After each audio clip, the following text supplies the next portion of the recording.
sobat, ada pepatah menarik dari Mahatma Gandhi yang bertemakan masa depan tergantung pada apa yang Anda lakukan hari ini. So, kita pasti punya tujuan yang sama ya sobat, yaitu selangkah lebih maju untuk menggapai masa depan. Oleh karena itu, mari ikuti saya, simak penjelasannya. Mari kita berbagi ilmu agar wawasan semakin maju. Baik, di sini ada satu ayat yang mungkin teman-teman sudah tidak asing lagi. Iqra bismi rabbikal ladzi khalaq. Bacalah dengan nama Tuhanmu yang menciptakan. Ayat ini mengingatkan kita pentingnya pendidikan terutama dalam Islam. Di mana dalam Islam perlu sobat ketahui bahwasannya dalam Islam itu pendidikan tidak hanya berfokus pada aspek intelektual tetapi juga pada aspek spiritual, moral, dan sosial. Oleh karena itu, untuk mencapai tujuan pembelajaran, kita harus mengetahui terlebih dahulu langkah dan metode yang tepat untuk mencapai tujuan pembelajaran. Baik, di sini pokok-pokok pembahasan yang akan saya jelaskan sudah saya rangkum ke dalam 5 poin penting utama. Yang pertama ada definisi atau pengertian dari metode pendidikan Islam. Yang kedua, asas-asas metode pendidikan Islam. Yang ketiga, macam-macam. Keempat, tujuan. Dan yang kelima atau yang terakhir adalah urgensi dari metode pendidikan Islam. Masuk pada poin pertama, definisi atau pengertian dari metode pendidikan Islam. Di mana di sini saya akan membahas terlebih dahulu definisi dari metode. Definisi dari metode ini mencakup definisi secara etimologi dan terminologi. Secara etimologi, metode dalam bahasa Arab biasa dikenal dengan istilah thariqah yang artinya langkah-langkah strategis yang dipersiapkan untuk melakukan suatu pekerjaan. Secara terminologi, beberapa para ahli mendefinisikan metode, salah satunya Hasan Langgulung, yang mendefinisikan bahwa metode merupakan suatu cara atau jalan yang harus dilalui atau ditempuh oleh seseorang untuk mencapai tujuan. Dari definisi tersebut dapat kita ambil kesimpulan bahwa metode merupakan seperangkat cara atau jalan yang digunakan oleh pendidik dalam proses pembelajaran untuk mencapai tujuan pendidikan. Jika dikaitkan dengan pendidikan Islam, maka metode pendidikan Islam merupakan cara-cara yang digunakan untuk mengembangkan potensi peserta didik untuk mencapai tujuan pendidikan guna merubah peserta didik menjadi manusia dewasa dan kepribadian Muslim. Kemudian masuk pada asas-asas metode pendidikan Islam. Kata asas merupakan prinsip atau dasar yang ditimbulkan atau dihasilkan dari tindakan atau penelitian. Asas metode pendidikan Islam di sini merupakan pernyataan yang dijadikan pedoman dalam mendidik yang telah direncanakan untuk menjadikan manusia menjadi dewasa dan kepribadian Muslim serta mempertimbangkan kemungkinan-kemungkinan terjadi pada peserta didik. Di sini Profesor Dr. Mukhtar Yahya merumuskan asas ini ke dalam 4 hal.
Dan yang terakhir, keempat, min al-mahsus ila al-ma'qul.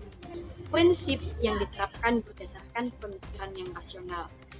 Di sini maksudnya pendidik memberikan pengajaran yang dapat ditangkap oleh peserta, kemudian diolah menjadi pelatihan olah pikir yang menghasilkan pembahasan yang rasional. Baik, masuk pada poin yang ketiga yaitu macam-macam metode pendidikan Islam. Macam-macam metode pendidikan Islam di sini berdasarkan Al-Quran dan Hadis.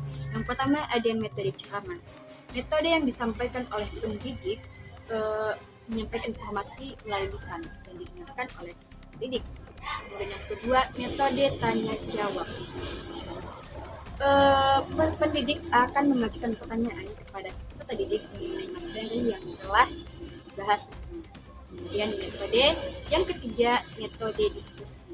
Di sini pendidik akan memberikan ruang kepada peserta didik untuk membicarakan atau menganalisis guna mengumpulkan pendapat, merumuskan pemecahan suatu masalah. Kemudian yang keempat,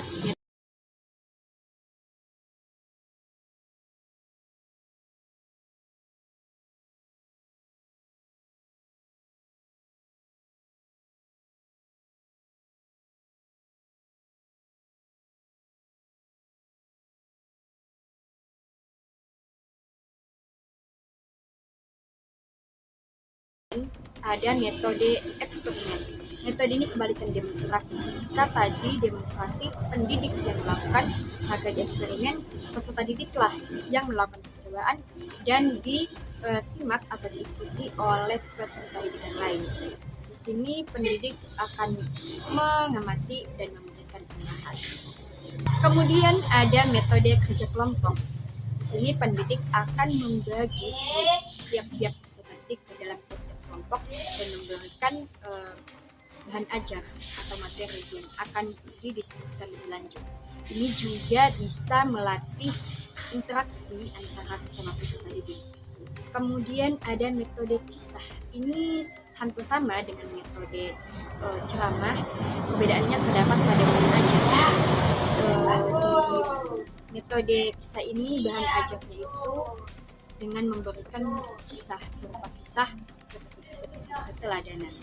Kemudian yang terakhir ada metode targhib dan tarhib, yaitu metode yang memberikan ganjaran terhadap kebaikan dan ganjaran terhadap keburukan. Maksudnya di sini jika pendidik memberikan tugas, sebagian murid ada yang mengerjakan maka diberikan apresiasi. Tapi untuk anak yang tidak mengerjakan maka akan diberikan hukuman.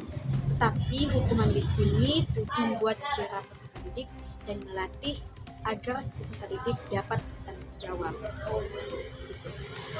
Dari berbagai macam metode yang saya sebutkan seperti satu lagi, tetapi dari berbagai macam metode, fokus dan tujuannya tetap sama, yaitu fokusnya pada pemberdayaan individu mencapai pembelajaran, keterampilan, dan nilai-nilai yang berguna bagi diri sendiri maupun bagi masyarakat.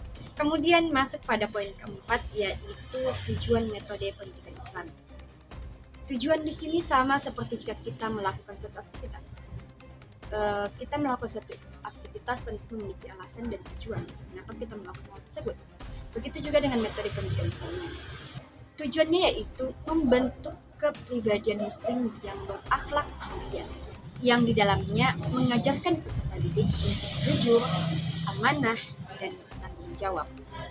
Kemudian menanamkan nilai spiritualitas yang tinggi dan mengembangkan ilmu pengetahuan yang seimbang.